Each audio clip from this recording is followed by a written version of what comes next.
Thank you for tuning in, and I'm going to set some context in a moment for my ongoing dialogue and reading and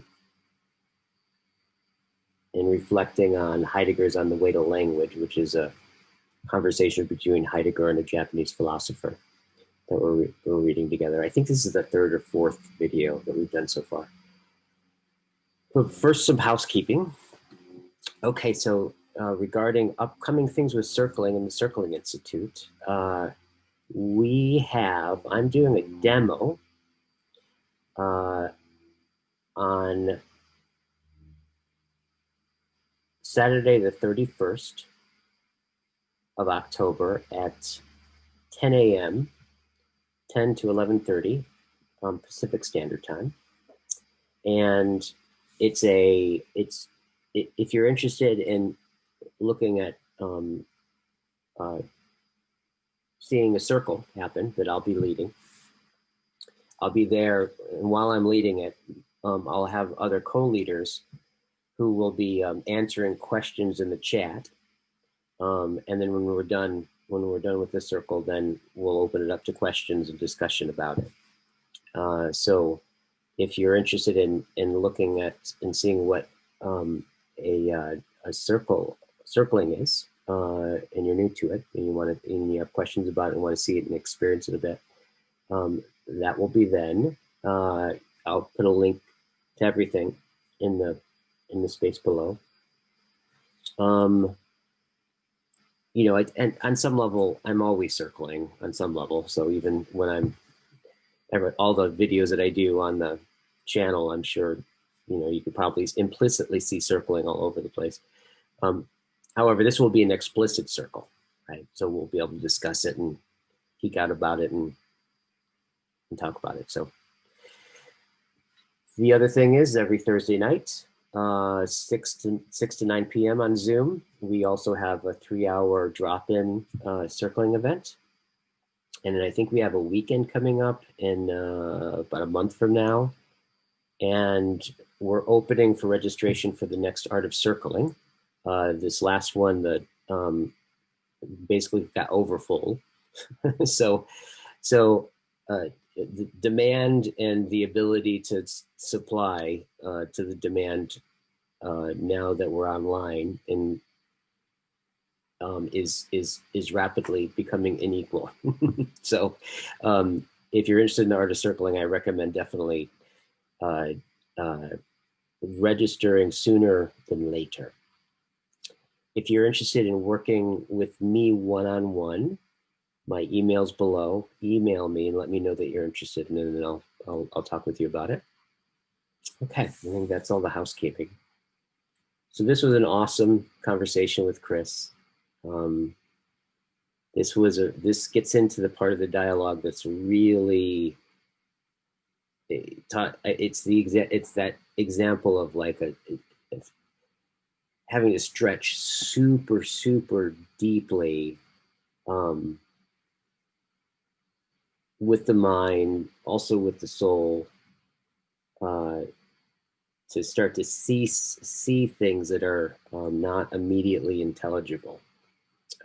This is a great example of this dialogue. Really kind of, I think, exemplifies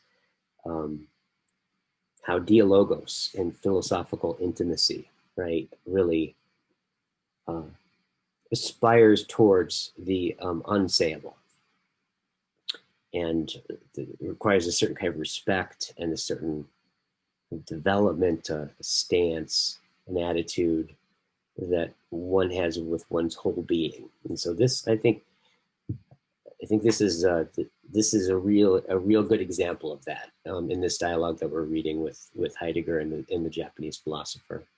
And also, you'll hear the backdrop of some conversations that we will be having coming up, and that I have been having, like with Daniel, about the notion of emptiness and sunyata, and how all that fits together amongst all this. So thank you for tuning in. Feel free to pass this along to your friends. and hit subscribe if you want to get notifications for upcoming videos, which there's a bunch of them in the pipeline. All right. Thank you so much. Welcome, my friend. Thank you very much. Yes, we try. We often do that. we plan on reading, and then we get to talking, and 3 hours later, we just don't have any energy at the end of it to keep reading. Yeah, So whoever watches these has to have a great deal of patience and sense of humor for all of our detours. Absolutely. Okay, so we're on page 24. I'll go ahead and just start from the first J. So I guess today I'm the Japanese person, and you're Heidegger. Yeah. Okay. And I'll just start reading, and then we can listen to the last video to kind of catch up if you want. All right. From a great distance, I sense a kinship between our word that is now before my mind and your phrase. The phrase gives a hint of the nature of language. It seems to me you have just said a freeing word. Then that hint would be the word's basic character. Only now that you speak of hint, a word I could not find something becomes clear to me that I had merely surmised when I read your letter on humanism and translated into Japanese your lecture on Holdren's eulogy, Homecoming. During the same period, I was translating Kleist's Penthesiolia and the Amphitryon. The nature of the German language must be The nature of the German language must at that time have come over you like a waterfall. It did indeed. And while I was translating, I often felt as though I were wandering back and forth between two different language realities, such that at moments a radiance shone on me, which let me sense that the wellspring of reality from which those two fundamental different languages arise was the same. That's I just want to at least pause in silence to give homage to what I think that I just heard. Yep. Because it's my understanding, you almost can't get much more different than Japanese and German, from my understanding.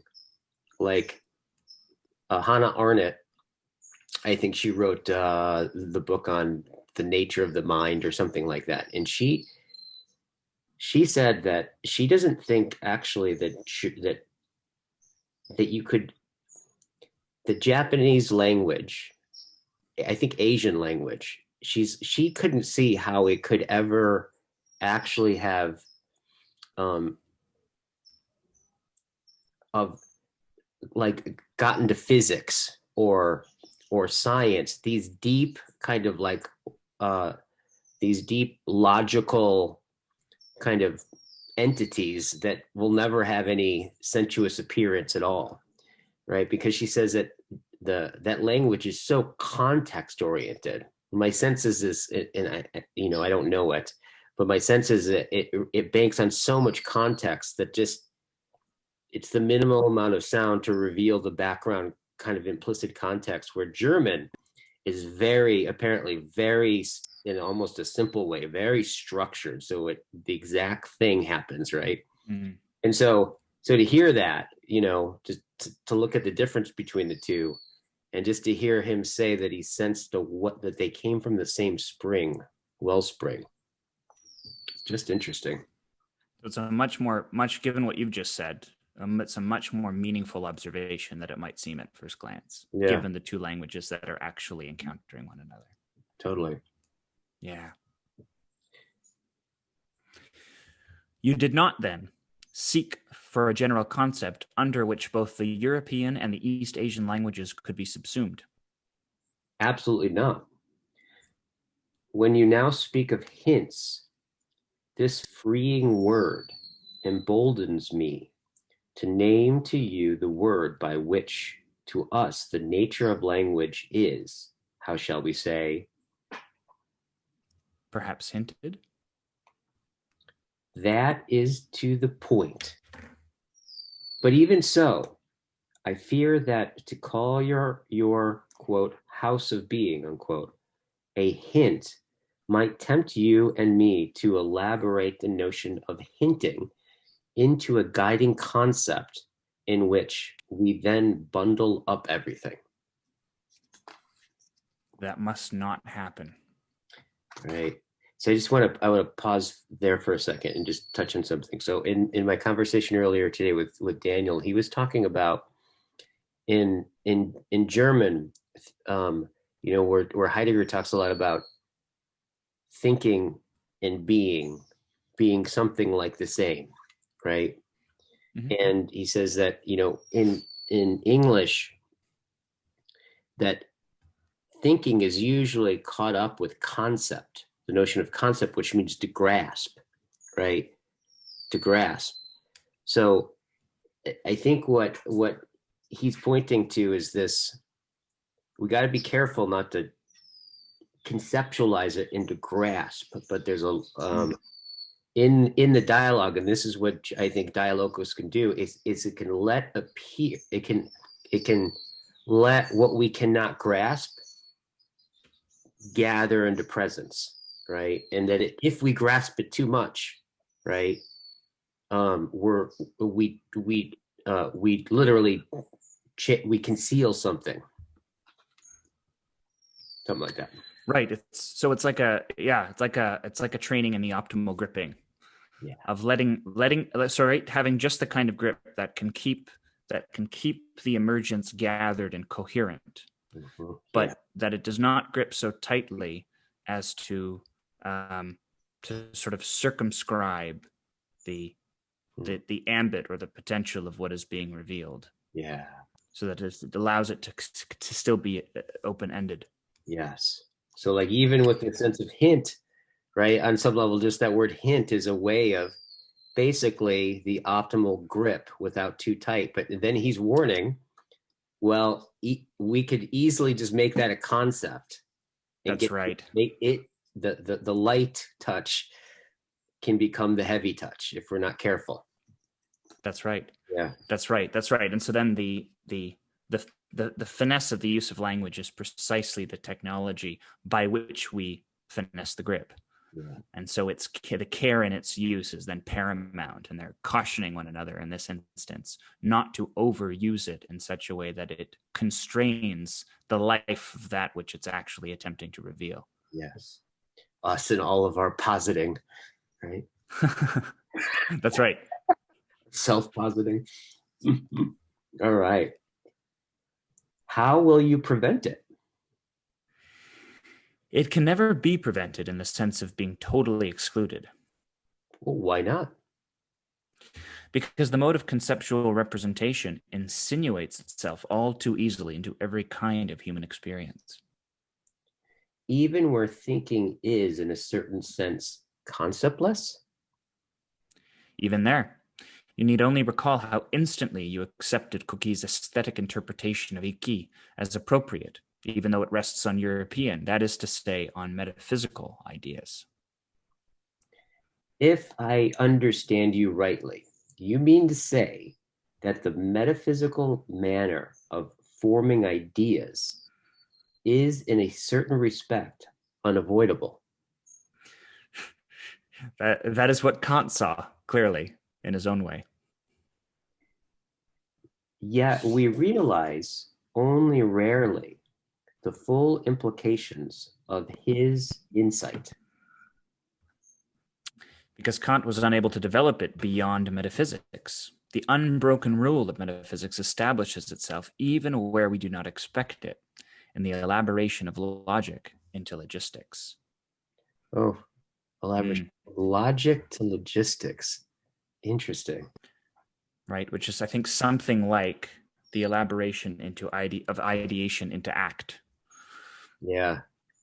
Right? Yeah. That the metaphysical the metaphysical circumscriptions of Kant translate themselves Yeah. into a certain form of circumscribed logistics insofar as the, the, the carrying out of being is concerned. I think that's part of what's meant by this.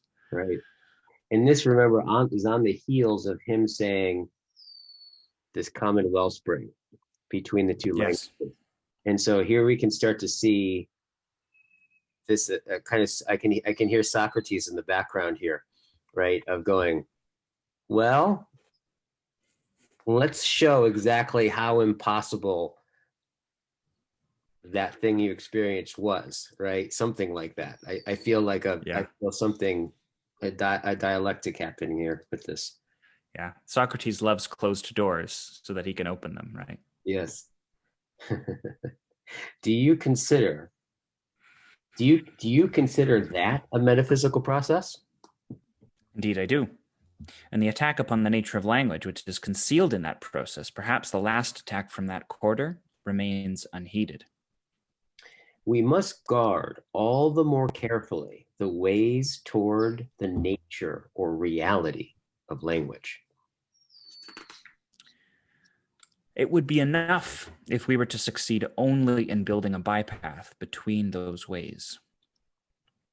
Your speaking of hints seems to me to indicate a trail that might lead to such a path. But even to talk of a hint is to venture too much. Huh. We understand only too well that a thinker would prefer to hold back the word that is to be said, not in order to keep it for himself, but to bear it toward his encounter with what is to be thought. Wait, I want to read that again.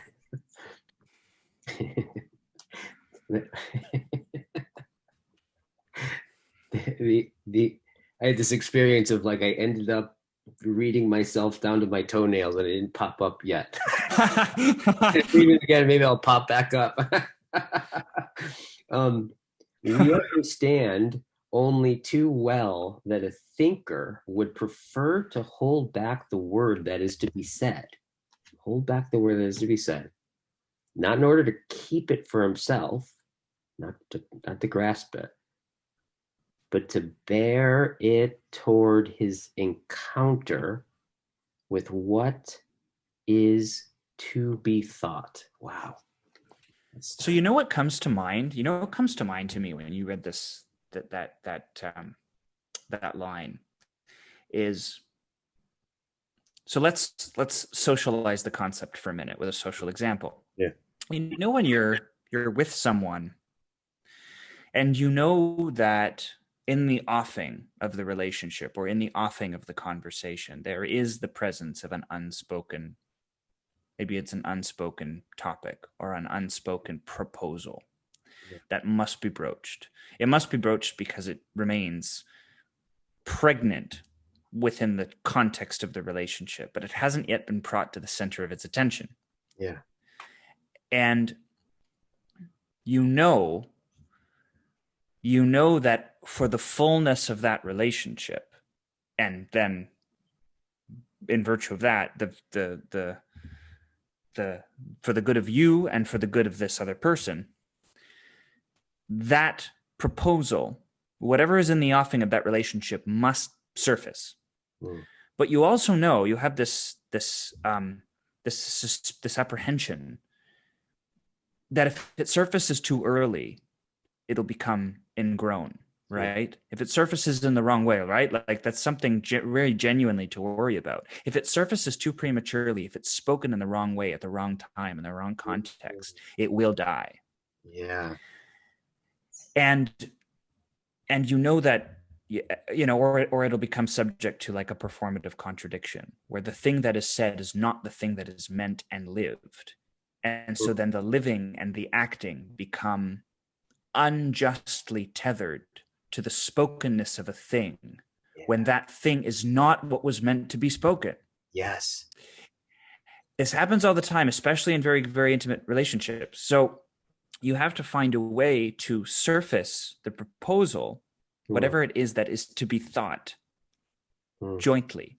mm, You have to surface it in such a way, you have to carry it in your bearing mm. more than the explicit contents of your conversation. Because if you carry it in your bearing Yes. and it exists as it exists as the hint, right, that he's talking about, Yeah. you will carry it to its natural point of emergence. Right. That's kairos. Right. But if you try and speak it ahead of its proper thought, the Yes. thought will be malformed. Right. It won't translate. So that in order to translate that which is to be spoken, you have to carry it unspoken until Yes. the point where until the point where the appropriate context for its spokenness Right. presents. Right. And I think that's part of what he's referring to here, right? Let's not have a stillborn baby, in Yeah. other words. Right. Right. Right. Let's be good midwives. Yeah. Well, exactly. Isn't that Let's be good midwives. And part of being a good midwife is forbearance, yes. Right. is knowing to wait, Right. is knowing to wait. Right. I'm thinking of the term. It gives kind of more voluptuous to the term withholding, Mm. like Mm. to be with, right, the holding of the articulation of the thought, right? Like you're with it. It is intimate. It's not keeping secret. In fact, it's maybe this is one of the things. This is the difference between like a dumb silence and a wise silence, Yes. right? Yes. Like a wise person being silent and somebody who just doesn't know what to say, right? Like there's a fullness to the silence. Also, it also strikes me, I really think about it, but I notice with teaching as I in the last number of years, well, I bet you if I watched myself and you played when I like in teaching, as I go back into my history, I think I probably you watch me talk more and more and more and more as you go back in time, and less as you come forward in time. I think that's Interesting. definitely, yeah, it is. You're right. You know, it is. It's like it is more about withholding, right? The articulation of that thought, and yeah, it's very bodily. It's very bodily. Yes. It's very Yes. bedded, embodied. That's right. That's right. That's right. And Yeah. so the withholding can be an act of supreme love, Oh yeah. Oh yeah. right? Totally. And it reminds me of actually John and I were talking yesterday about honesty and how sometimes people use honesty to be an implement. Yeah. You know, they brandish it at people Yeah. and then defend their, you know, defend their sort of obtuseness, Yeah. their obtuseness rather, by saying, well, you know, I was just being honest. But the fuller virtue of honesty contains within it the intuition of that forbearance, the intuition of that withholding, as you say, because we think of withholding truth as being um, a disingenuous behavior. Hmm. But the withholding of truth can simply mean to bear the truth unto its proper destination. Right. Right. Yes. And it also admits that part, like you could say, the truth is distributed. It's shared by time, right? It's shared by a temporality. It's shared by. It's not like I possess it, right? It presupposes no. I don't own it, right? Oh, yeah. Yeah. That what a great point. Yes. It's like distributed across, and it's distributed within the listener, right? It's distributed in in the not sharing of the thought yet, it, other things are determining what it is, right? Yeah, it's very interesting. I'm also, That's a great point. That you're sharing in it, you're partaking of it, but it's not a possession of yours. And so that also tutors that sense of forbearance. If you don't think of it as something that is incumbent upon you yeah, in a sense of ownership, here's the then word, your deference, right. your deference to the natural time of that truth will be much more attentive. I'm wondering if this is maybe a place where logos and emptiness.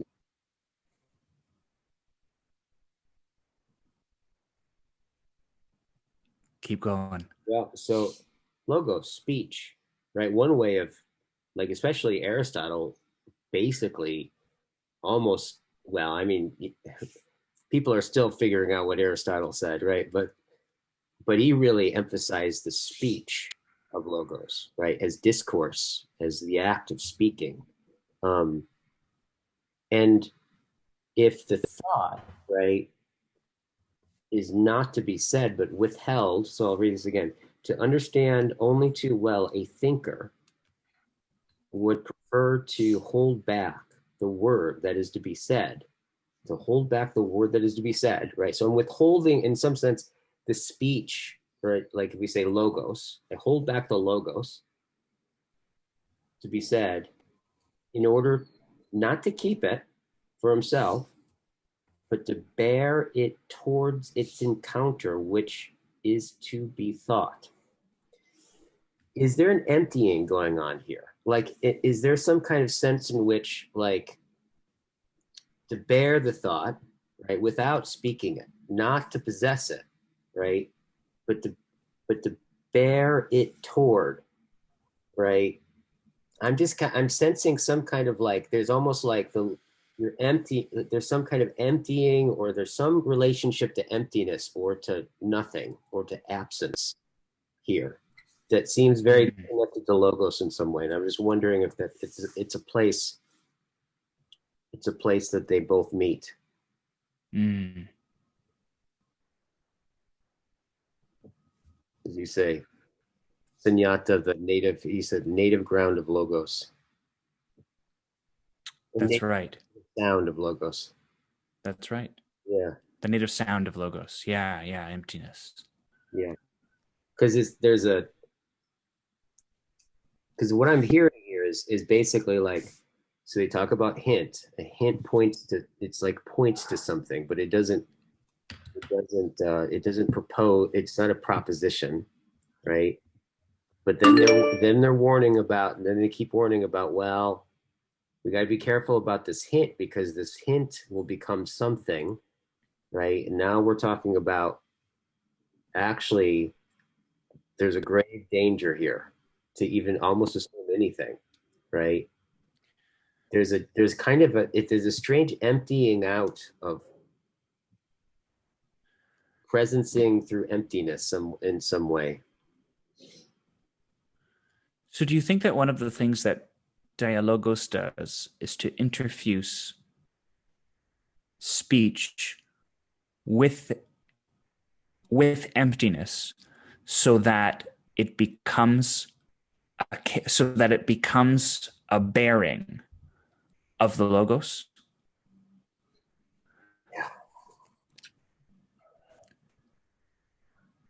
I mean, even though it's completely against the spirit of the way that we usually do things, I'm almost tempted to just as an exercise to think of it almost in a formulaic way. Yeah, totally.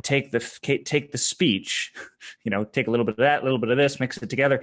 Take the speech of, take the spokenness of the normal dialogue, Mm, suffuse it consciently with emptiness, mm, with absence, right.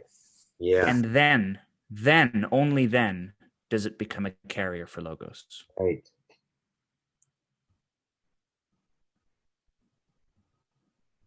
Especially when it goes from dialectic to dialogos. When it catches, I think what, so I was, so there's that quality of like where if we go back just a couple of pages here, here's this one thing I've just read 8,000 times in my life because it's so rich. Should I? We Japanese, okay, this is what we Japanese do not think it strange if a dialogue leaves undefined, right? So the dialogue can leave undefined, right? It's telos, right? It could go on in the dialogue, right? It's not strange to leave it empty in a certain sense, right? Um, Undefined, what is really intended, or even restore it back to the keeping of the undefinable. So to me, that starts to get at this sense of sunyata, like as Nishitani would talk about the home ground, right, of beings is this kind of absolute emptiness, right? Yep. And that the beat, like the my sense is it's what allows the logos, right, to come into being because whatever the form and function of that which is, um, it's like in the he uses metaphor in Religion and Nothingness a lot of like how the fire, right, it burns and combusts and all these things that you can describe, but it precisely doesn't burn itself. And it's precisely because it doesn't burn itself is what allows it to be exactly what it is. And that he's saying that in that sense, the most primary what it allows it what a lot like its emptiness is its own home ground, its self negation in it, Right. right? Live Right. in it. So it's not like an emptiness that it's kind of like if I move, here's the space without my hand, and then I move my hand in that space. I think we normally think about it like, well, occupied space. You're filling it. Yeah, that's right. That's right. But but doesn't it well, what happens to the space that it's occupied, right? If it wasn't there, then it couldn't have the hand, right? There's something going on where the space doesn't disappear for stuff to happen, Mm-hmm. right? The space is within, it's so saturated with everything, yet because it's absolute, it because it's absolute, it is its own self-negation. And that's how it is. It's precisely the thing that self-negates and everything, right? That's what makes it absolute. So kind of just a little background, because I've been wrestling with this the last number of weeks with the emptiness thing. Man, do I feel like a fucking Yankee, right? Trying to think about nothing. Jesus Christ, it's like I just keep going. I keep finding myself re-edifying it as a something that isn't something. It's so habitual. Like I'm such a Cartesian American all the way through. We all are. Maybe if We you all are. looking at how to sell it, right? What kind of profit you can make from it. Location, location, location. Yeah. Emptiness. Well, one of the other things about this emptiness is one of the things I've noticed in kind of reading Ishitani here is because he's actually doing something that I don't think can happen if you just start to read Zen as a Westerner, right? Because what a lot of honestly, what a lot of Eastern-based practices that are happening in America with the people I see is that they're coming from such different, as you're talking about here, such different ontological or metaphysical grounds that what ends up happening is things like this, like and meditation ends up being something like they like the English speaker will assume a Cartesian self, right, will posit it to then let it go. But the sense of what a self is, even what a mind is so fundamentally different on the East that I don't think it ends up actually being the same thing. So one of the things I'm finding with which is great about Nishitani is he's going all the way, he's going deeply into this like the guts of the metaphysics of Aristotle and the notion of substance with being, right? And he's going into dialectic, right, between the two and starting to tease out a way that the Westerner can get a glimpse of it. In my experience of it so far is it's a glimpse that's really different than it's really a different kind of glimpse. It's like this, I guess it's similar to a koan, right? In that you don't figure something out. Like it's more like listening to him, you're listening to him at some point, all of a sudden your perception shifts, right? Like, oh, it's like this whole thing. The emptiness is the one thing that's not occurring, but yet it's floating within everything, and you get this experience of it. So, so there's this kind of like it does seem like something like the spontaneity of the dialogos and the luminosity of when the fire the logos catches that there's something about that you lose track that you're even in a dialogue that it disappears seems to be saturates the whole conversation and is very connected to it as well. That quality of when the fire of the logos catches, right? And we're all tripping out about this thing. The thing that's like allowing for all of it is precisely that we're not self-conscious, right? That we've lost consciousness around it, right? So there's something about this where it almost seems like Heidegger's in some way, he's almost minding to it catching. He's minding to like, no, it's gonna light when it lights, right? He's tending to the fire. It's not lit yet, and he's aware that he can't light it, right? Something like that. I'm seeing time in here, timing, pregnancy, withholding. Yeah. And he also seems to be doing the very thing that he's like the very thing that he's describing, bearing forth the hint, but letting it be unspoken, and waiting for, as you say, waiting for the fire to catch, waiting for the fume to rarefy, right? Waiting for the speech to translate itself Right. into the logos by ultimately being, vanquished altogether. It's something that he's carrying forth in the way that he's speaking about it. And so he's trying to, I think, simulate the translation between the act and the ideation in Yeah. exactly the way that he's describing it. Yeah. Right? It's like, the metaphor that we've used so often that you when you were talking about Nishitani's talking about the fact that the fire cannot burn itself out.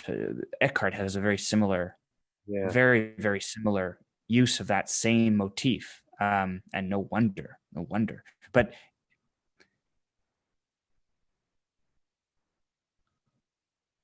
so the dialectic, if I'm getting you right, the dialectic between the speech and the no thingness and the dialogue, those ultimately are the sticks that are going to be rubbed together that actually create the dialogos. Yeah. Right? That's the dialectic interaction between what is said and the shunyata whose space backgrounds it. Yeah. I see it almost as a foreground and a background, and it's the dialectic, the dimensional dialectic between the foreground and the background of those Right. those axes right. of the being in relation to the dialogue Yeah. that end up sparking. Oh, totally. And isn't that so much often the case where what's in the foreground, right, is arising out of the background that's in the background, and then at some point you realize that the foreground is the background, and it catches, and then they interpenetrate each other, and that's where the fire catches. It's that, That's right. right? That's right. That's right. Okay, so that, and then let's take this foreground and this foreground background way of framing their interaction, place it in the context of an image, right? So let's say, what about the image, the imagistic dialogue or the imaginal dialogue, which is something that I've been consumed with lately, right? That what the dialogue with image does is it creates dialogue between its backgrounded and foregrounded contents and constituents. And what that does is it actually generates the depth of the image that constitutes the world of the image that becomes absorbed and absorbing into the stream of consciousness. Right. And so the interaction between those axes is actually what well, as you say, it becomes such that you forget that you're in it. Yeah. Because suddenly, because its composure is your composure, its complexion is your complexion, Exactly. and you are inseparable from it. Right. It's like the sunyata is like the silent partner. Yeah. Right. It's like the silent word next to every word. It's like the something like that, right? It's the act of allowing or something. Yeah. The oh, I just had what was it? I just had it. Oh, it's gone. It's the thing I just gone into emptiness. it's the thing I just didn't say. I'm I knew it, and you're not saying it. yes, I'm holding back the word, not to keep it, right? Exactly. But to bear it towards what I'm encountering. It's not your forgetting it is actually not an act of forgetfulness. It's an act of deeper memory. Yes, exactly. Yes. Neo post forgetfulness.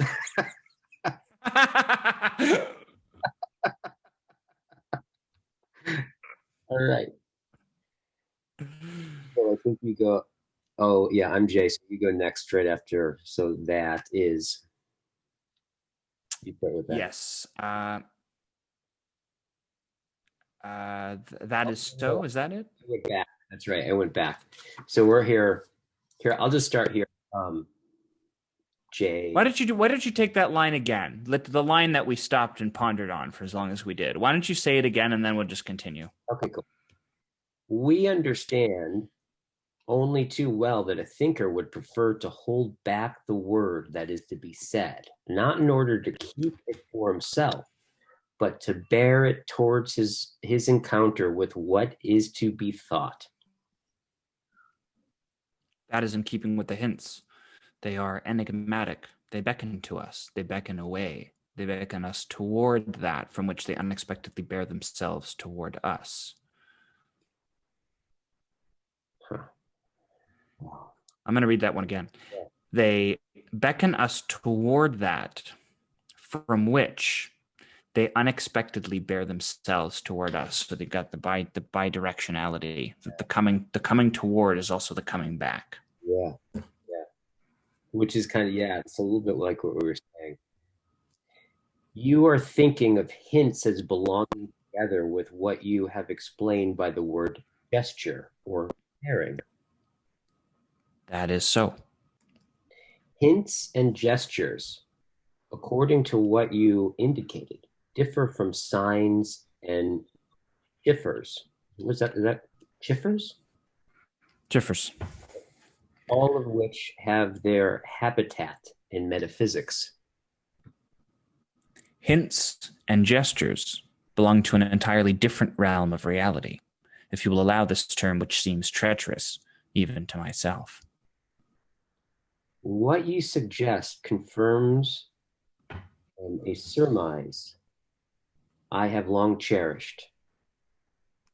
Your phrase, quote, house of being, unquote, must not be taken as a mere hasty image, which helps us in imagining what we will, such as house is a shelter erected earlier somewhere or another, in which being, like a portable object, can be stored away.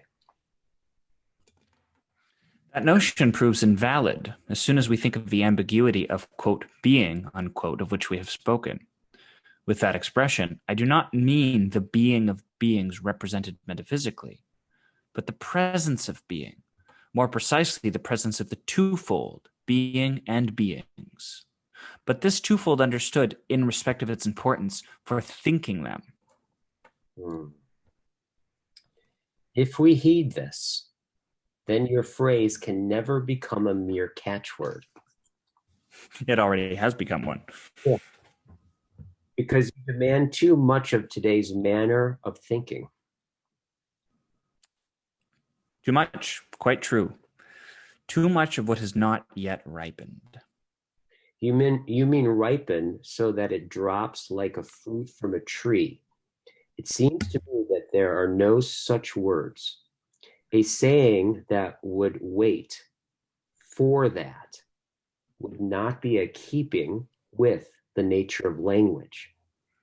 And you yourself are the last person who would lay claim to such a saying. You do me too much honor. May I return the honor by surmising that you are nearer to the reality of language than all our concepts?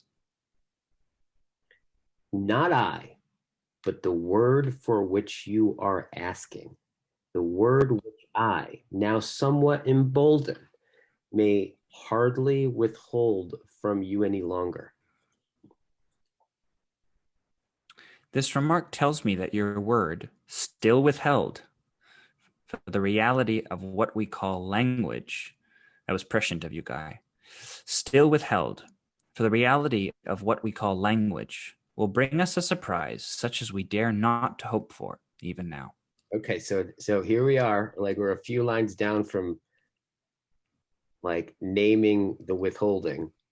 And then we're just circling around and he's talking and it still hasn't bared. So this is interesting. This what is it right now prior to it being said? Like we're clearly talking about it. What is that? Yes. And what is that presence for which they're both bear? You can hear them. They're bearing it to each other and being bared from it and by it. Right. It's not It's, yeah. It's like the object of the speech is becoming attentive to the there of its of its of its backdrop, of the space that has yielded to it. It's like the object of the speech is becoming aware of its, as Heidegger put it, its authentic there. Yeah. This makes my dyslexia sing with pride, right? As well it should. The like what in some sense the twofold. In some way, they're presencing the being, the big B, right? In some way first, and keeping it in its own nature before the word, the being.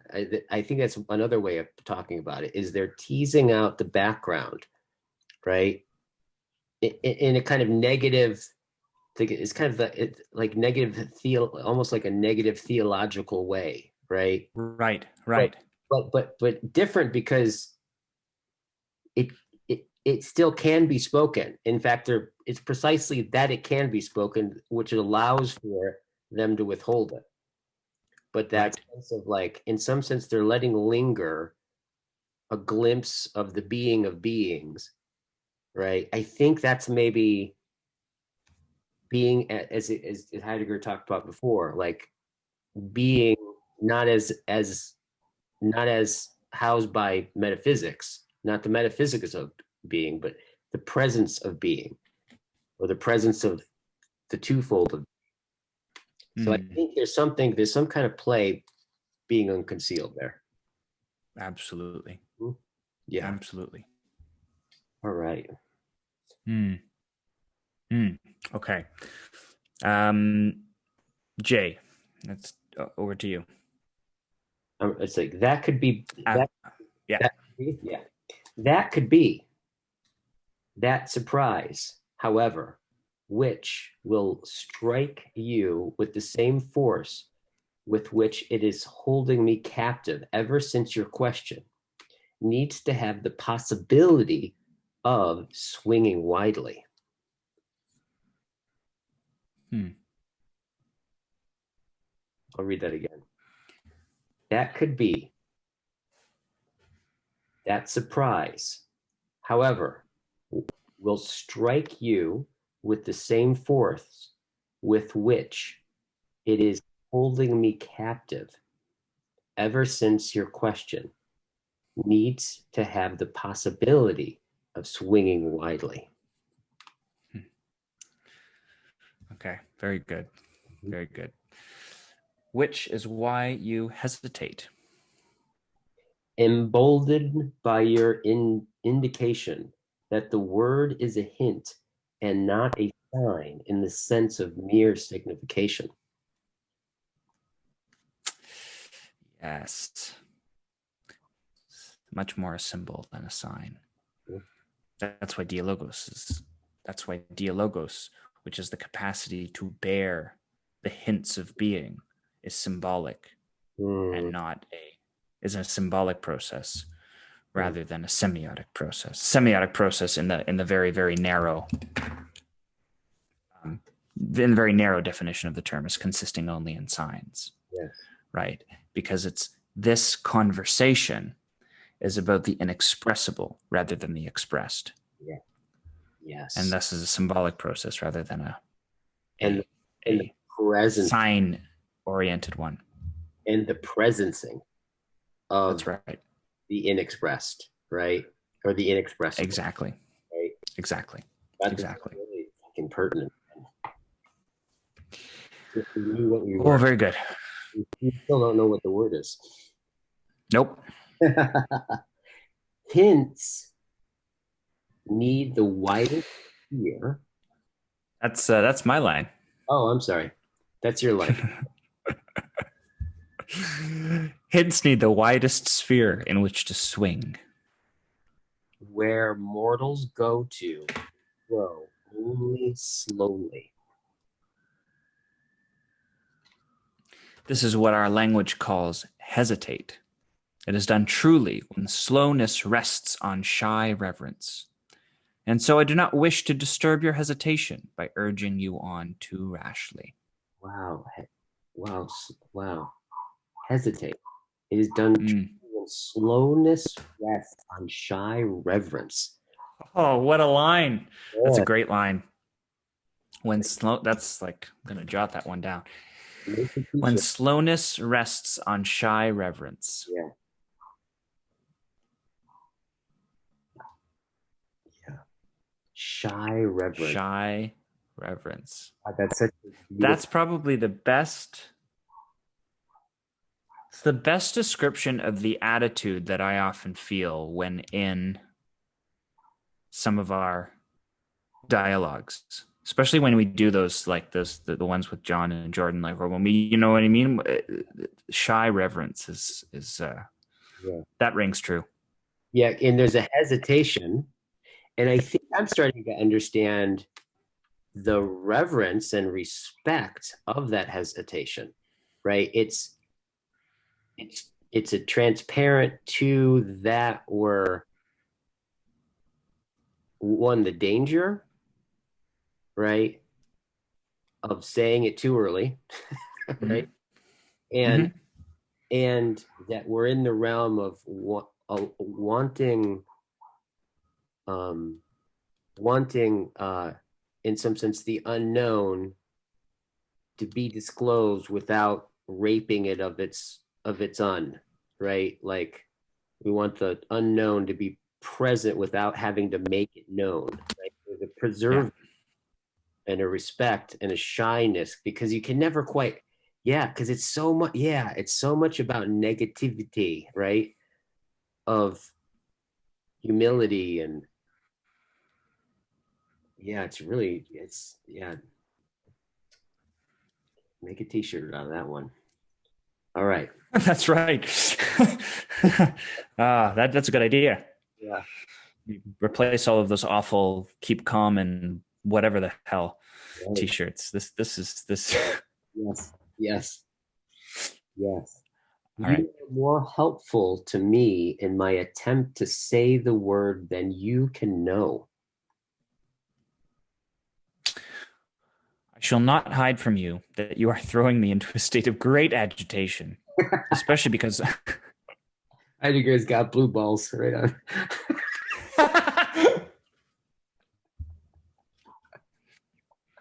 process is fraught with eros. Yes. Yes.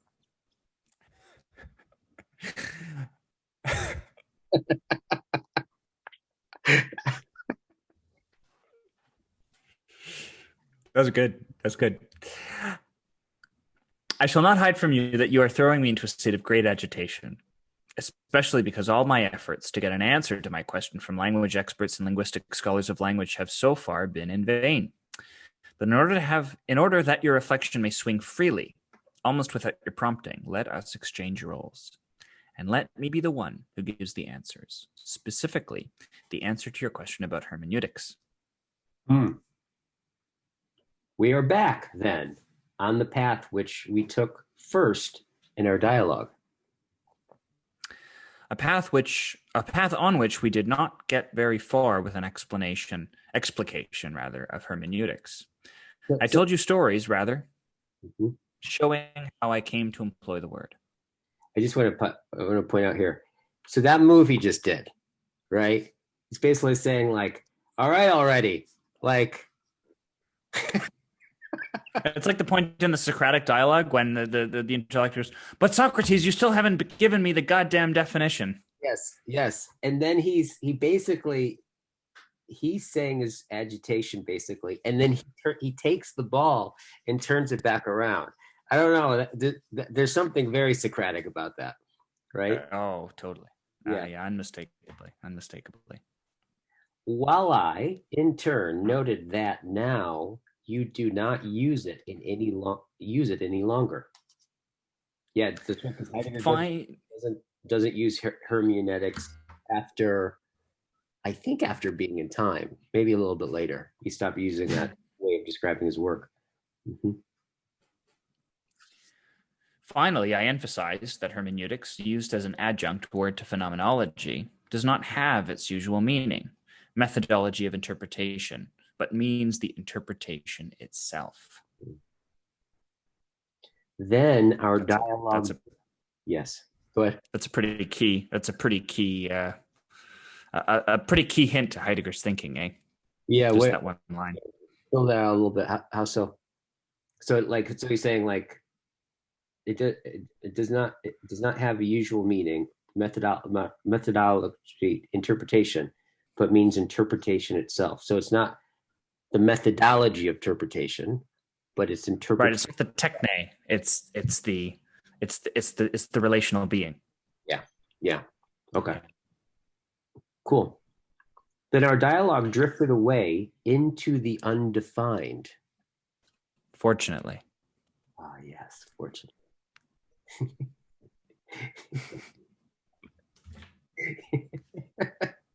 Even so, thank you for coming back once more to hermeneutics. As I do so, I would like to start from the etymology of the word. It will show you that my use of the word is non-arbitrary and that it is also is apt to clarify the intention of my experiment with phenomenology. I am all the more puzzled that you have meanwhile dropped both words. That was done not, as it is often thought, in order to deny the significance of phenomenology, but in order to abandon my own path of thinking to namelessness. Namelessness. Oh, so abandon my own path of thinking to namelessness. So he wanted to like let go of the name and abandon it to, okay, not in the confines of that. Okay. An effort with which you will hardly be successful. Since one cannot get by in public without rubrics. But that cannot prevent you from giving also a more precise explanation of the terms hermeneutics and hermeneutics and hermeneutic, which you have meanwhile abandoned. I shall be glad to try, because the explanation may issue in a discussion. In the sense in which the lecture on on the Trackle's poetry, understanding discussion. Exactly in that sense. The expression hermeneutic derives from the Greek verb hermeneuen. That verb is related to the noun hermeneuos, which is referable to the name of the god Hermes by a playful thinking that is more compelling than the rigor of science. Hermes is the divine messenger. He brings us the message of destiny. Hermeneuen is that exposition which brings tidings because it can listen to a message. Such exposition becomes an interpretation of what has been said earlier by the poets, who, according to Socrates in Plato's Ion, Hermenes eisin ton theon, are interpreters of the gods. Well, let's let that sit for a second. Totally. And I remember like Hermes was the god, the messenger god, and he was the one that Wings on his feet.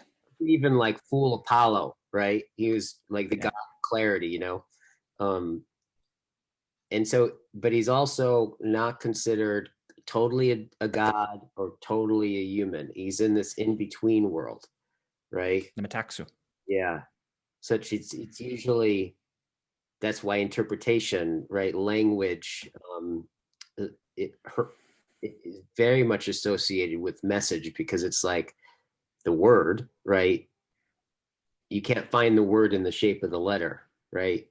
It's like you don't even know quite when you read a word where is the word? Is it in the shape, right, or is it in the mind? Is it you saying it, or is it the author saying it?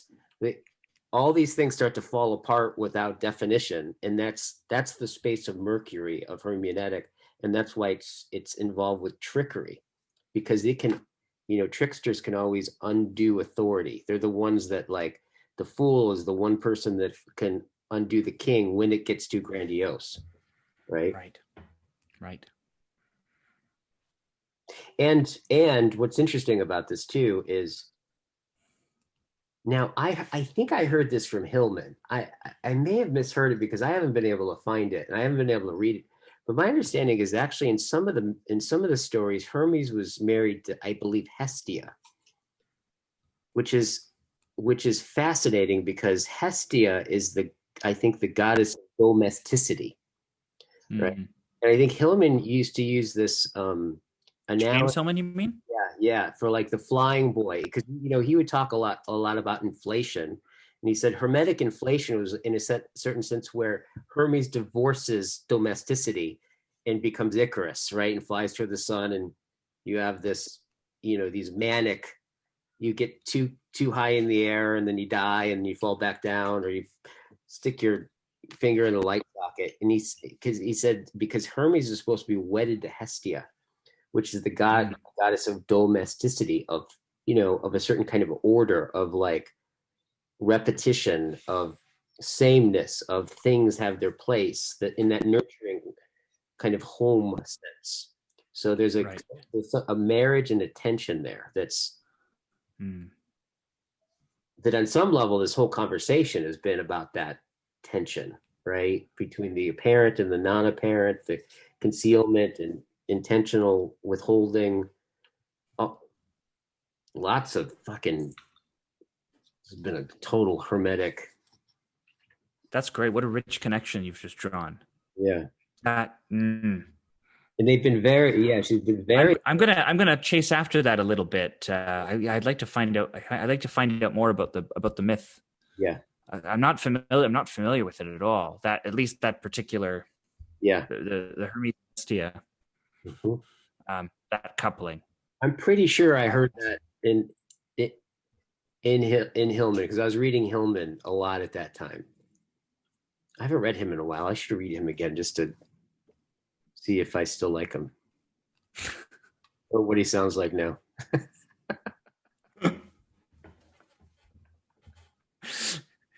Anything more you want to say about this one? No, I think you said it, and beautifully. And he's saying, so he's also talking about the play. So, and also, and I think he's pointing out in scholasticism, right, in the Middle Ages, right, once Aristotle got misinterpreted and all that stuff about substance, and I think he's saying like hermeneutics got really kind of dry, maybe even abstract and scholarly in a certain sense, and so he's kind of going back to the archy of it and wanting to release the playfulness and the primordiality of it. Yeah. Release the fumes back into the air. Yes, exactly. Isn't that right, baby? The fumes back in the air. She said that I've eaten something here lately, and she's been.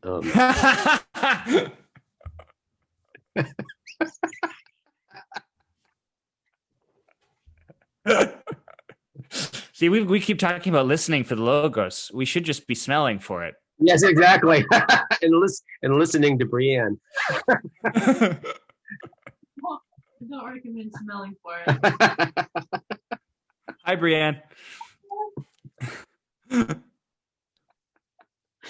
All right. So I think I'm going to go next. I am very fond of this short Platonic dialogue. In the passage you have in mind, Socrates carries the affinities even further by summarizing that the Rapides are those who bear the tidings of the poet's word.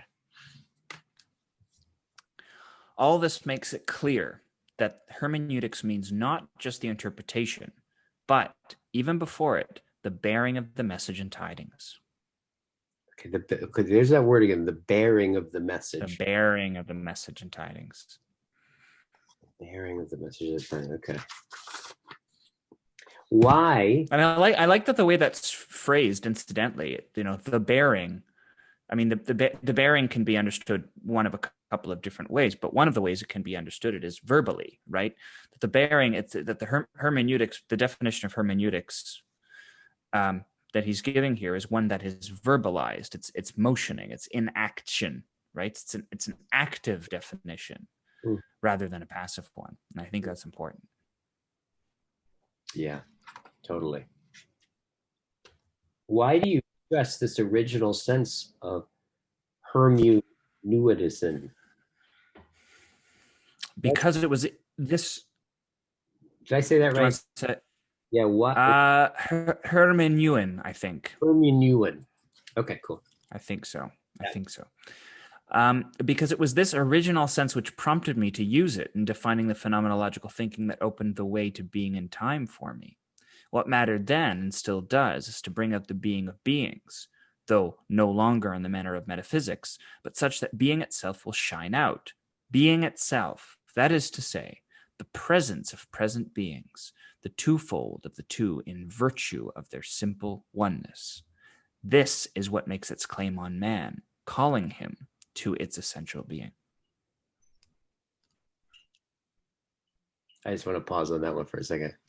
So can you tell me, okay, this last sentence of that, this is what makes its claim on man, calling him to his essential being. Can you fill that one out for me?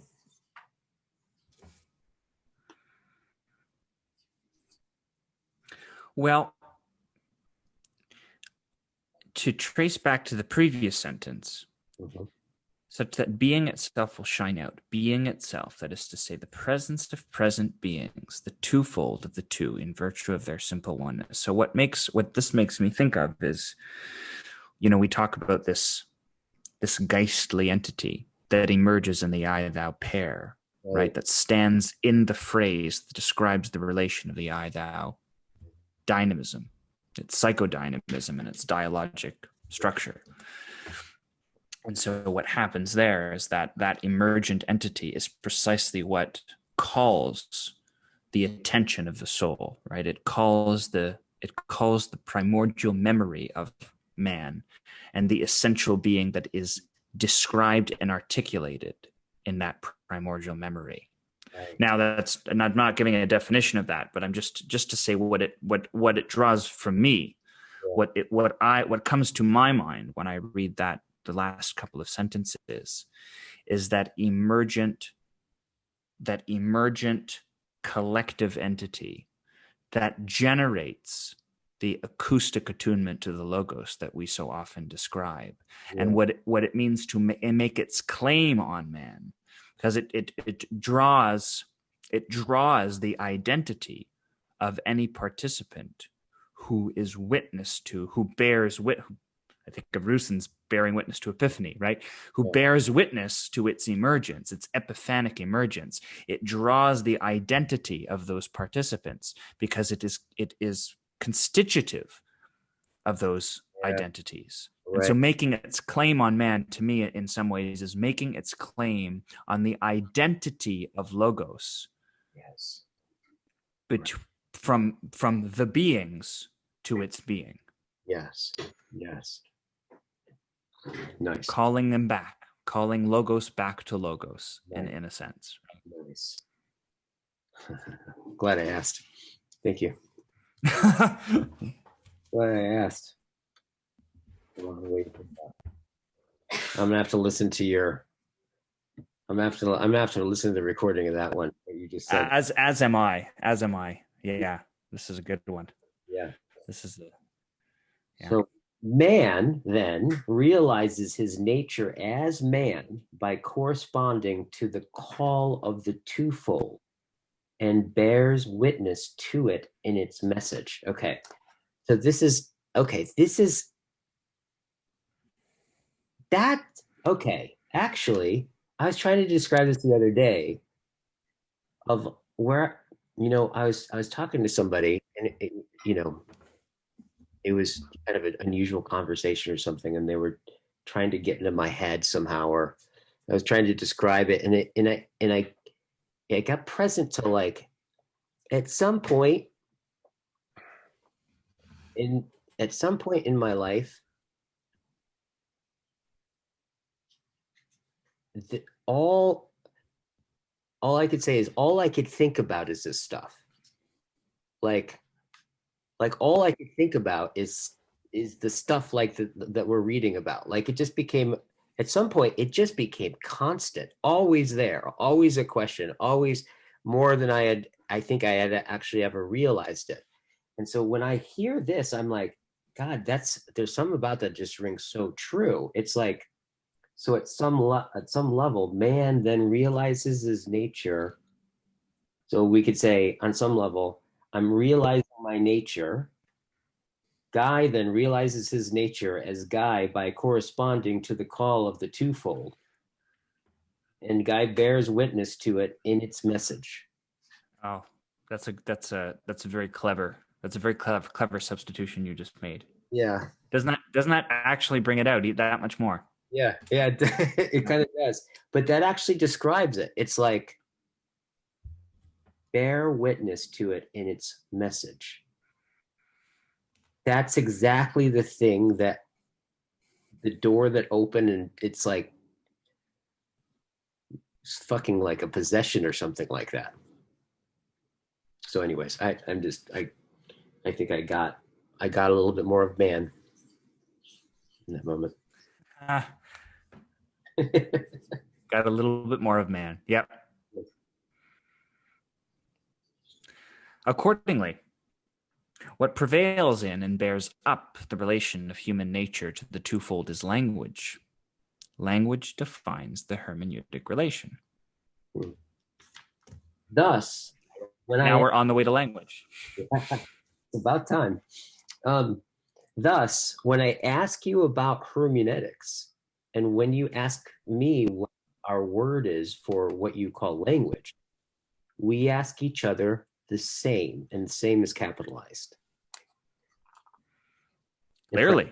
Perhaps this is where we're coming back to that stream between, yeah, and maybe this is where circling back here. Clearly. And that is why we may confidently entrust ourselves to the hidden drift of our dialogue. The hidden drift. Another good turn of phrase. It's like a coffee cup right there. Coming up with all kinds of ways to merchandise this and monetize this endeavor of ours. You're American, right?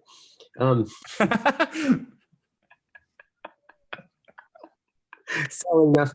I'm not disapproving. Yes.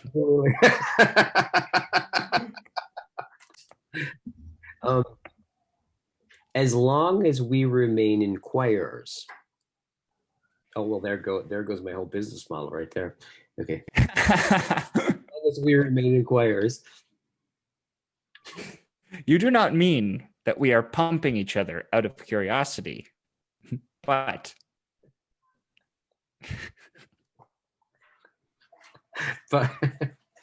rather that we go right on releasing into the open whatever might be said.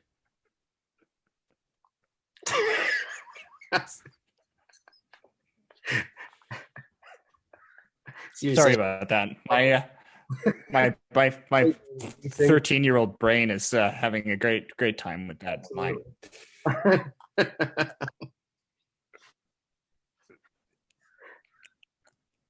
I don't necessarily think that the connotation's unintended, though, right? Huh. Okay. That could all too easily give the impression that everything we say drifts away non-committally. We can encounter the impression by paying heed to the doctrine of past thinkers and always let them, too, take part in our dialogue. What I have just said is something I learned from you. What you learned, there has been much learned in turn by listening to the thinker's thinking. Each man is in each instance in dialogue with his forebears, and perhaps even more and in a more hidden manner with those who will come after him. Wow. So I just want to pause on this one right here. What he says is, this is subtle, but I think this may be what you learned there has been learned in turn by listening to thinkers thinking. Right? He didn't say listeners listen to thinkers think, or listen to thinkers. He said thinkers thinking. Heidegger never fucking writes a word that isn't like saturated in every way meaningful, right? I don't know if you noticed, he's not one for small talk, it seems. But then he says, I want to kind of get that for a second. So what you learned there has been learned. So he's talking about historicity, right? The history. Yes, exactly. Right. And the historicization of thinking. So in some sense, to listen to the thinker's thinking is you're doing that when you start to notice. It's probably not even when you just like explicitly quote Kant or explicitly talk about what they thought. It's when thought catches sight of it starting from a thought that was originally thought by another thinker that made that your thought possible. It's like catching a whiff of that. So in a certain sense, to listen to a thinker's thinking, right, is as much as to listen to your own thinking, right? Which is really an interesting thing about like, and also listen and thinking, because it's listening and thinking are so tied to each other. Like, because that's why is as I'm talking, if you were to have a thought, you'd have to come back after that thought and realize that you weren't listening to me. There's like, you can't, Right. and you can't think and listen at the same time. They're like the same thing, right? That's right. So in some sense, and then listening, I guess it's also true with thinking. It's kind of like when you say, you know, if I were to ask you teach me how to think, right? Like you'd instantly realize that you don't you don't you know how you don't know how you think. You'd probably say, well, I just think.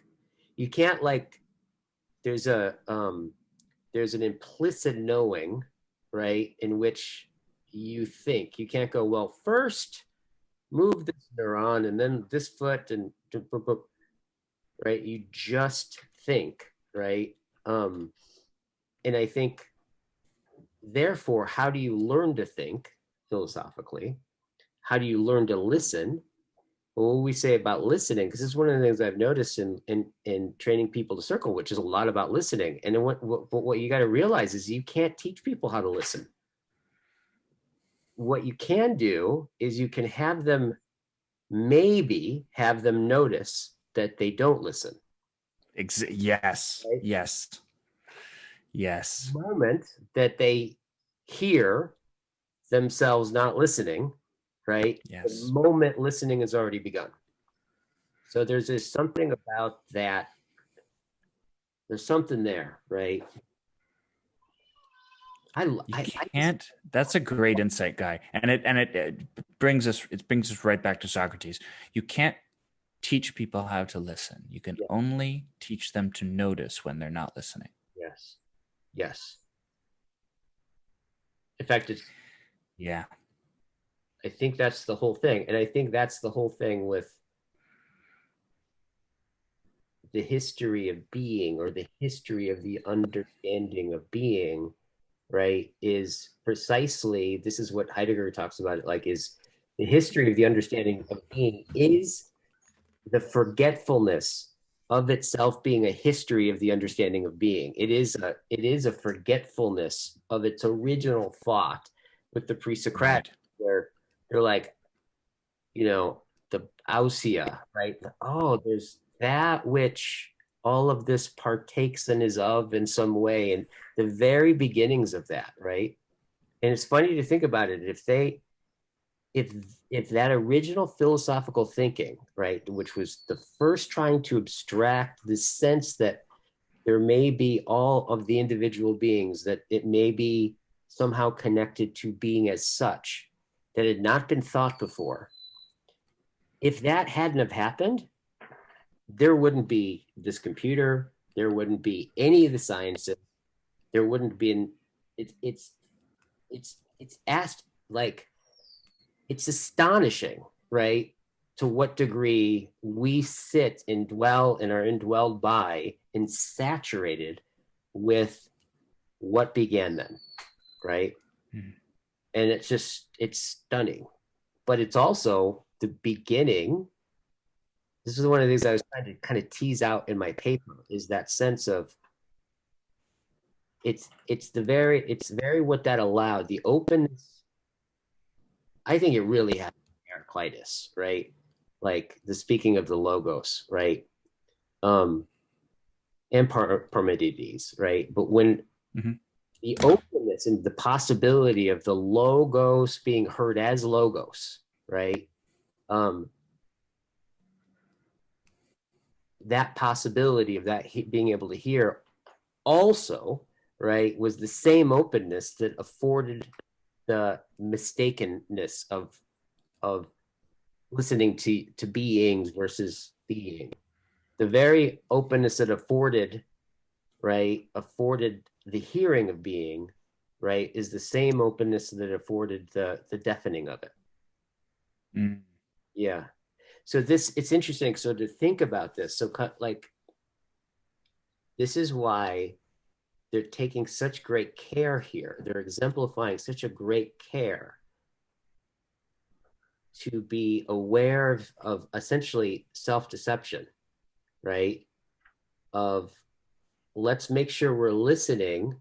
Like they're basically saying, let's make sure that we're listening to what we're saying here and listening to what we're not saying here. And I think there's an awareness of the trickery of this. Well, Hermes. Mm-hmm. Mm-hmm. So, yeah, a lot of that stuff's kind of everything. Yeah, including the thing I didn't say. Always. That's what I meant. Well said and well not said. Yeah. Thank you. Thank you. Well, not paraphrased. It needed no paraphrasal. It needed no paraphrasal. All right. All right, where are we here? Okay, so I'll just read that part again. What you learn there has been learned in turn by listening to the thinker's thinking. Each man is in each instant in dialogue with his forebears, and perhaps even more, and in a more hidden manner, those who will come after him. In a deeper sense, this historical nature of every thinking dialogue is not, however, in need of all those enterprises which, in the matter of historiography, report things from the past about the thinkers and what they have thought. Certainly not. But for us today, it may become a pressing need to prepare such conversations by interpreting properly what earlier thinkers have said. Something that could easily degenerate into mere busy work. This is a danger we save off as long as we ourselves make an effort to think in dialogue. And, as you say in your language, weigh each word. Set a thought here I want to point out. There's also something here that exemplifies this. I've been listening to this guy on YouTube he's a PhD, brilliant. Apparently has an IQ of like 195 or something, but he's a narcissist, a pathological narcissist who's a PhD psychologist. And he puts out like sometimes 2 videos a day, these long, intensive descriptions of psychopathology. I'll give you a link to him. He's I think he's Romanian or something like that. He's got a kind of an Eastern accent. Does he identify himself as a narcissist? Yeah, he talks from within inside of it, but he's also a scholar, and it's fascinating. Well, that's interesting. Right. But so he's really entertaining to listen to. So I've just been listening to him. So it has me thinking a lot about narcissism and this sense of like how narcissism has that quality of where, psychologically speaking, it's like where there's a depravity of self, right? Such that you are constantly needing, you only know that you are via inference. And so in a pathological sense of the word, like if you're completely corrupted, right? i.e. you're completely missing yourself, any authentic self, all you have are reifications from outside, right? And so everything is about that reification. And in some sense, this dialogue, right, is almost in some sense what it's requiring you to be is almost the opposite of a narcissist, right? Like everything is about like, okay, let's withhold this, let's not say this, right? There's a real it's interesting to, I think I want to kind of like bring that just into the fold of, especially when we think about dialogos as one of the ways in which it can be a symbol of the enactment of self-transformation, right? And self-development, right?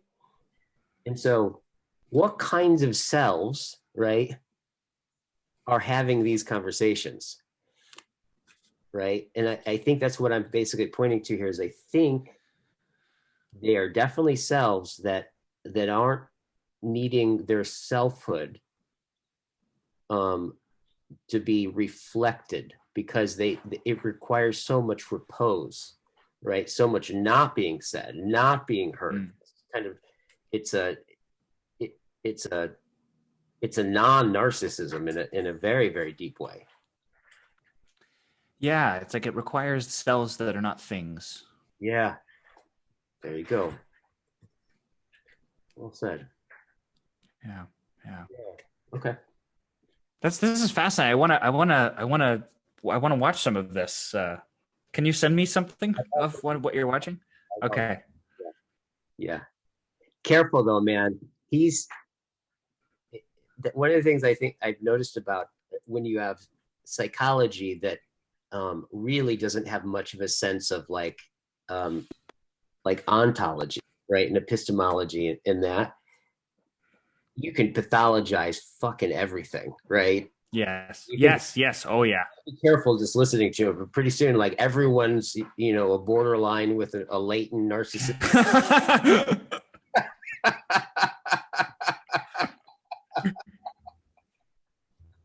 My entire world is just going to suddenly be rife with sick and demented people. Yeah. All right. I knew that already, so that's fine. Yeah, absolutely. Yes. Okay. Where are we? It seems. Okay, I think I was the last one to go. You and I just surreptitiously switched roles. Oh, we did. In the last. We did. That's okay. Let's go with it. Okay, good. So now now you're I and I'm Jay. Okay, good. So I just said, and as you say in your language, weigh each word. Okay.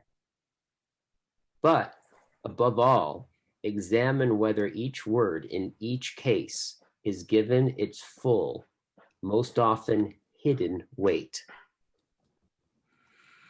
It seems to me that we are following this unwritten prescription, although I must confess I am a very clumsy questioner. All of us remain clumsy questioners. Despite much care, we still keep overlooking essentials, even here in this dialogue, which led us to discuss hermeneutics and the reality of language. For the moment, I failed to see in what way we were careless in our use of words. That is something we often notice only quite late, because the fault lies not so much in ourselves as in the fact that language is more powerful than we, and therefore weightier. In what sense? To illustrate by what we were just talking of. You said that language is the fundamental trait in human nature's hermeneutic relation to the twofold of present and Okay, let me take that all again. You said that language is the fundamental trait in human nature's hermeneutic relation of the twofold of presence and present beings. To that remark, I at once intended to make a few observations, but I shall do so only after you have shown just what we have failed to think of in that context. I mean the word relation, quote unquote. We think of it in the sense of a relationship. What we know in that we can identify in, I'm sorry, let me start that again. I mean the word relation. We think of it in the sense of a relationship. What we know in that way we can identify in an empty. formal sense and employ like a mathematical notion. Think of the procedure of logistics. But in the phrase, quote, man stands in hermeneutical relation to the twofold, unquote, we may hear the word relation also in a wholly different way. In fact, we must, if we give thought to what was said, presumably we must and can do so not right away, but in good time after long reflection.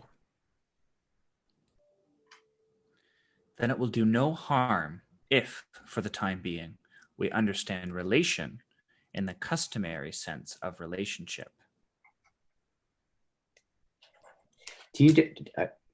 Are you getting this difference, relation and relationship? Is that? Well, I'm not sure yet, but well, let's think of it. I mean, we often talk about, and this is one of the central insights that you've recently formalized, right, in the chapter that you just wrote for the coming anthology, that, you know, let's think of it not as relation, but think of it as maybe in a sense a sociality. You talk about the fact that the sociality between beings is merely, I don't want to put words in your mouth, but my understanding of your point is that you're saying that the sociality between persons analogizes the sociality of the person to the ontos. And they are not the same. They should not be mistaken for an identity relation. But the socialization of the relationship between persons interpsychically, interpersonally, avails episteme of the relation between the individual and being. Yes. Yeah. And so I'm thinking of this line very much in that same spirit, that relationship in its concrete boundaries, in its definitional familiarity, I should say, is a way of analogizing. It's a way of, maybe I'll put it in more Heideggerian terms. It's the relationship between beings is a way of thinking toward the relation with being. Right. And the two forms of relation should not be mistaken as identical, but one serves as a proxy for the other. And so for the purpose of this conversation, it'll do.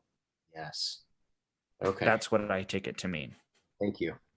Thank you. That's what I take. I'm not sure if that's it, but that's my sense of it, at least so far. Nope, you didn't put any words in my mouth. Excellent. Thank you.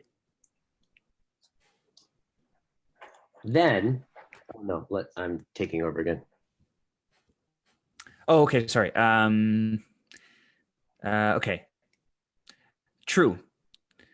Oh, we're switching back. Look at that. True, but it is adequate from the start. You're one above it. Then I'm one above it? Yeah, start with then it will do no harm. Oh, okay. Sorry. Then it will do no harm if, for the time being, we understand relation in the customary sense of relationship. True, but it is inadequate from the start, assuming that the word relation is to become a mainstay of our statement. We say correlation, quote unquote, also when talking about the supply and demand of commodities. If man is in a hermeneutical relation, however, that means that he is precisely not a commodity. But the word relation does want to say that man, in his very being, is in demand, is needed, that he, as the being he is, belongs within a needfulness which claims him. Wow. The word relation does not want to say that man in his very being is in demand, is needed, that he, as the being he is, belongs within a needfulness which claims him. And the needfulness that claims him is, that's something, that's that analogous, that's the world, right? claiming him, right? That's the being. It's the originary being that he's thinking after, that goes before him, I think. Right, totally. But the word relation does want to say that man, in his very being, is in demand. Okay, hang on. Is in demand. In his very being is in demand. Okay, so it's not like I'm a being that then is in demand. That I be, I am already always in demand. I'm needed in that same way. That I, as the being I am, belongs within I belong within a needfulness which claims him. Wow, okay. It's a tough one to parse. Yeah. It's a very tough one to parse. In what sense? Well, glad you asked. Over to you. Well, of course. Hermeneutically, that is to say, with respect to bringing tidings, with respect to preserving a message, okay? Hermeneutically, that is to say, with respect to bringing tidings, with respect to preserving a message. So let's think of preserving the message in the same context as bearing the speech before its speech, right? Yeah. Preserving, yeah. That kind of historical sense, right? In a very deep way, yeah. Okay. Man stands in relation then says the same as man is really as man when needed and used by. What calls on man to preserve the twofold? Which, as far as I can see, cannot be explained in terms of presence, nor in terms of present beings, nor in terms of the relation of the two. Because it is only the twofold itself which unfolds the clarity. That is, the clearing in which present beings as such and presence can be discerned by man. I want to read that again. Because it is only the twofold being and beings itself, that itself, being and beings, which unfolds, so being and beings unfolds the clarity, that is the clearing in which present beings, so beings as such, and presence can be discerned by man. By man, who by nature stands in relation to, that is, being used by, the twofold. So basically we're just constantly just being used and raped by the twofold. Ding. Oh, there we go. Okay, that's it. That was easy. This is also why we may no longer say relation to the twofold for the twofold is not an object of mental representation, but is the sway of usage. Okay, this is also why we may no longer say relation to the twofold, or the twofold is not an object of mental representation, but is the sway of usage. Which we never experience directly. However, as long as we think of the twofold only as the difference which becomes apparent in a comparison that tries to contrast present beings and their presence. I'm going to read that again. Which we never, so which, and the which is the twofold, so that the twofold is not an object of mental representation, but is the sway of usage. The sway of usage, which we never experience directly. However, as long as we think of the twofold only as the difference which becomes apparent in a comparison that tries to contrast present beings and their presence. Anything you want to highlight on that? I don't think so. I'm still just digesting it. By the way, have they said it yet? No. They still haven't said it. Okay. Oh.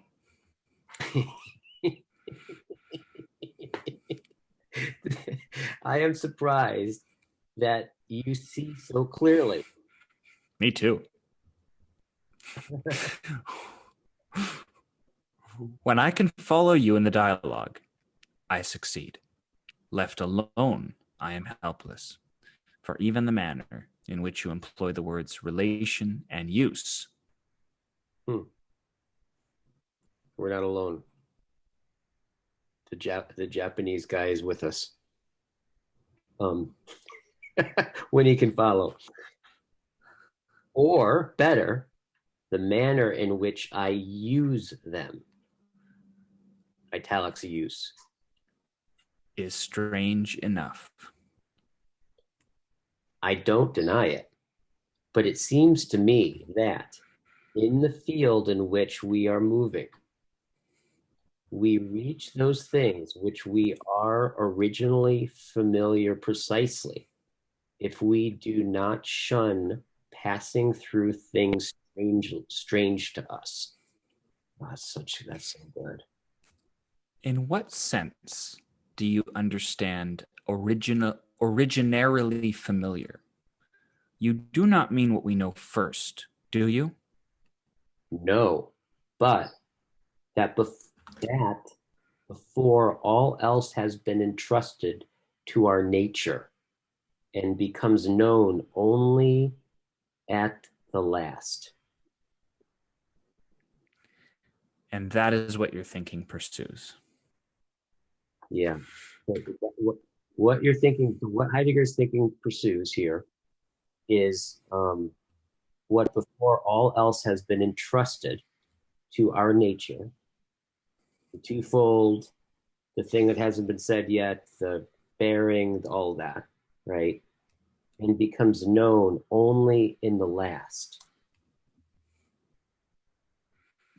I was thinking about Sunyata, empty, something, there's a link here. Okay. Oh, most certainly. Most certainly. Yeah. Okay, and then I say, only that, but in this way, that in it there is veiled all that is worthy of thought as such and as a whole. And in that thinking, you pay no heed to the current ideas of your fellows. It seems that way, of course. But in truth, every thinking step only serves the effort to help man in his thinking to find the path of his essential being. Hence your reflection on language. On language in its relation to the nature of being, capital B. That is to say, to the sway of the twofold.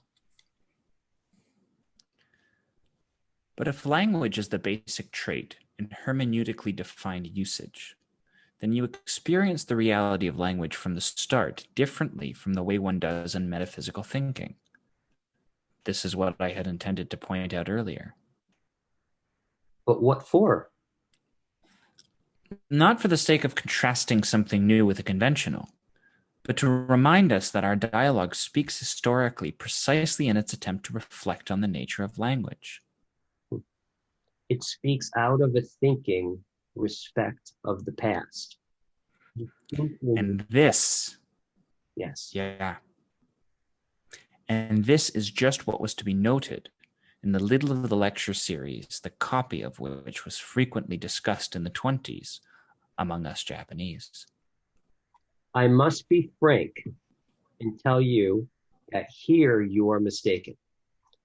The lecture series, quote, expression and appearance, unquote, or was not the title expression and meaning, unquote, was still rather controversial, even though it remained informed by what we now call the historic character of thinking dialogue.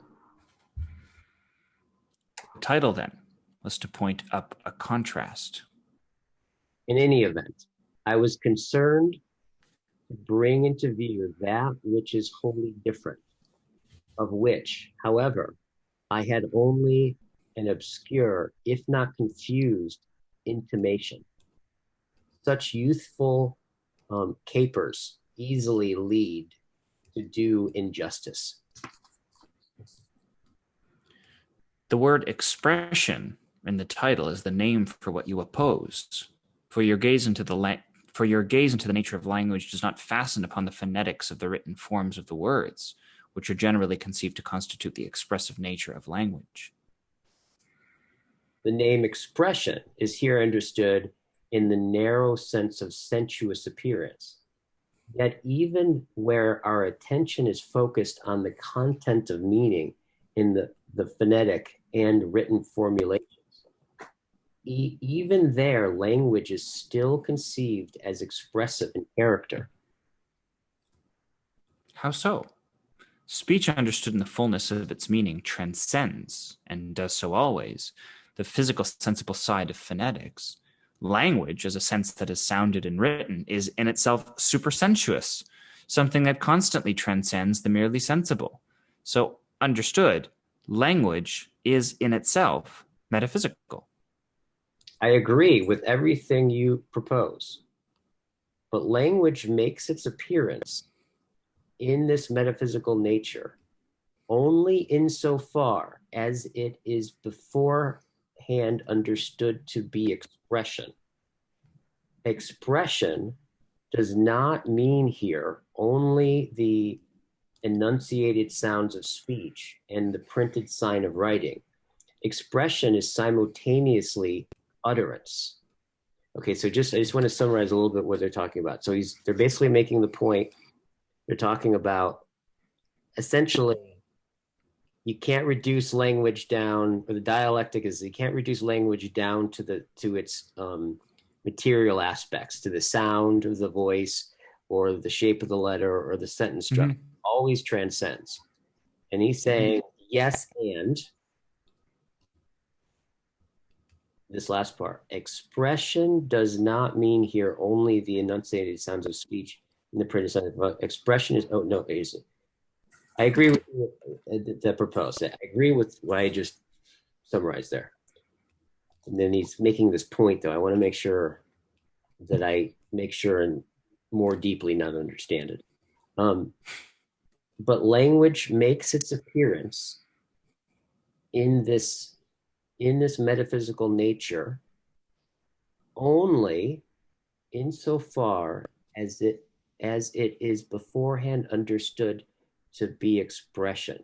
Okay, so what he's saying is all the forms of language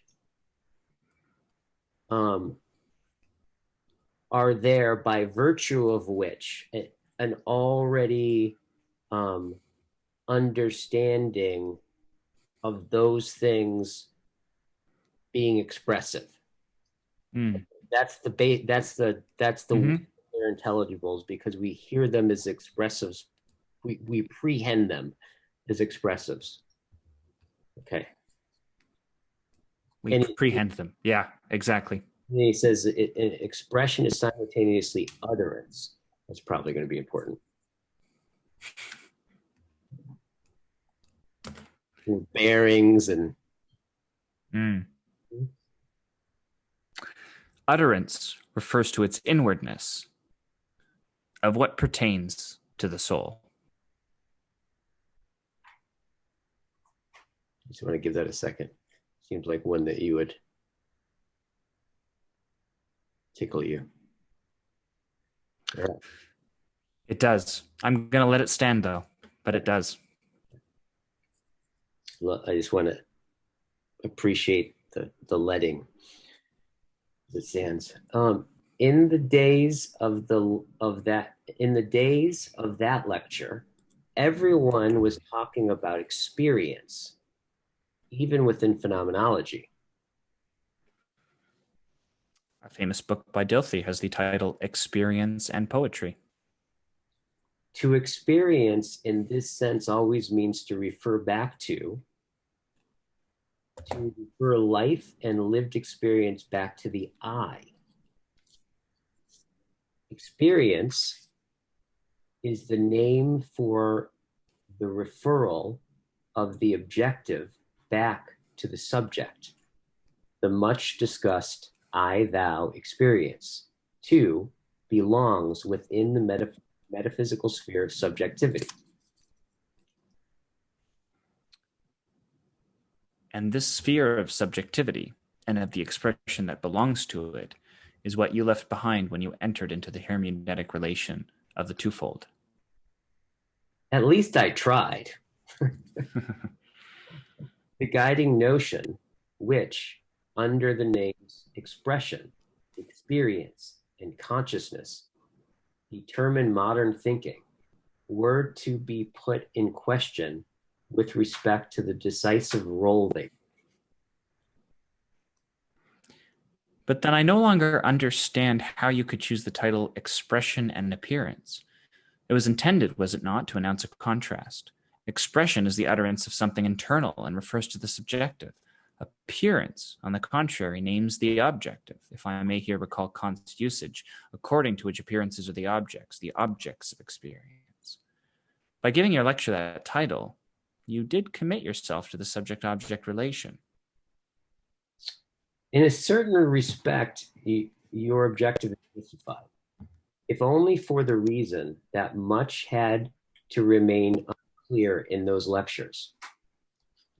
Nobody can, in just one single leap, take distance from the predominant circle of ideas, especially not if he is dealing with the well-worn tracks of traditional thinking.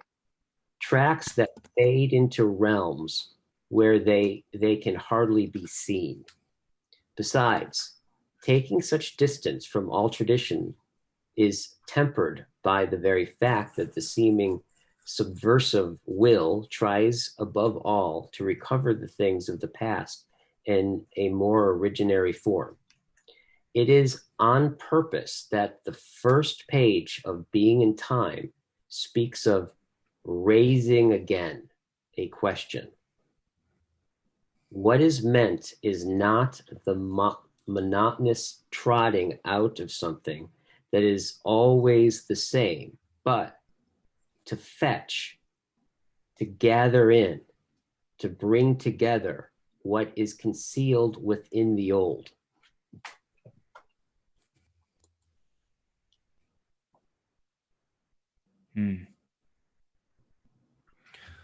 Our teachers and my friends in Japan have always understood your efforts in that sense. Professor Tanabe often came back to a question you once put to him. Why it was that we Japanese did not call back to mind the venerable beginnings of your own thinking, instead of chasing ever more greedily after the latest news in European philosophy. As a matter of fact, we still do today. We do so still today. It is not easy to go counter to this tendency. Such procedures, in good time, are smothered by their own sterility. But what requires our contribution is a different matter. Which would be? To give heed to the trails that direct thinking back to the region of its source. That's a good line. To give heed to the trails that direct thinking into the region of its source. This is that line right there, I think, is in a way that I didn't understand at the time, is how reading Heidegger precisely because it does that on so many, it's even doing that now, where your habits it's like you're thinking about something that you don't know yet. Yes. But then as you go along, you realize that he's explicating the very basis upon which is your thinking in some sense from, and elucidating it. So it's like Yeah. it's this step forward that has you end up back prior to Right. all of your thoughts, right? Right. Right. And that just doing that over and over and over and over and over again, like, and then circling back and forth Heidegger, and then circling Heidegger, and then circling. There was that I think I started to notice that that's precisely how insight happens, right? Yes. Yes. And that attuned to, That's right. That's right. And that's the dialectic. yeah, yeah, Yeah, that's an important punctuation mark. yeah, really important. That's a really important punctuation mark. Yeah, really important. To give heed to the trails that direct thinking back to the region of its source. Yeah. Yeah. So it's like, Yeah. Okay, so he doesn't say go back. Give heed to the tracks, which means that the tracks are present, but Mhm. but I think he's saying give heed to the tracks, and he's saying they fade. In other words, they stop occurring as well. I think how they occur is just what looks like given facts, right? The world you just. I mean, I think everybody kind of wakes up in the morning and the alarm clock goes off, they open their eyes, and they think they're just innocently taking in data, right? Just seeing what's out there. Um, so to give heed in some sense to those historical tracks is it's just somehow overhear. Yeah, it's like to overhear your participation in the matter, Mhm. right?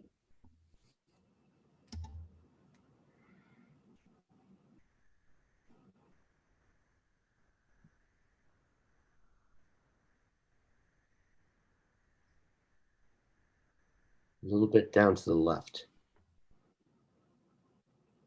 Right. Yeah. It's I'm getting this image of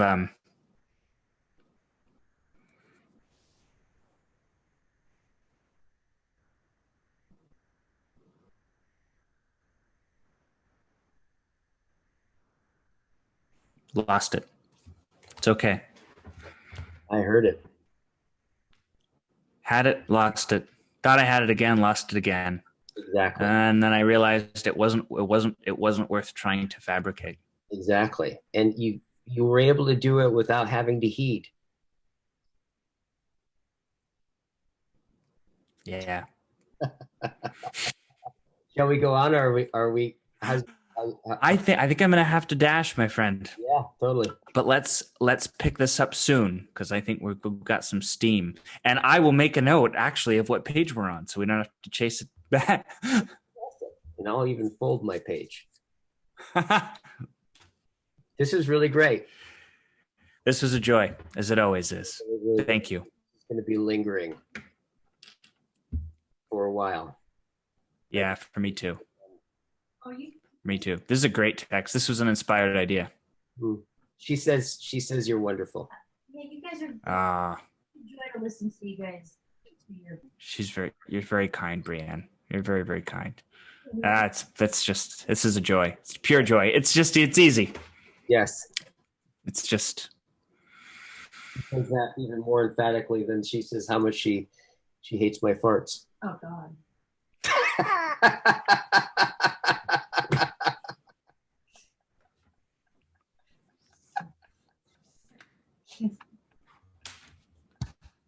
I didn't really-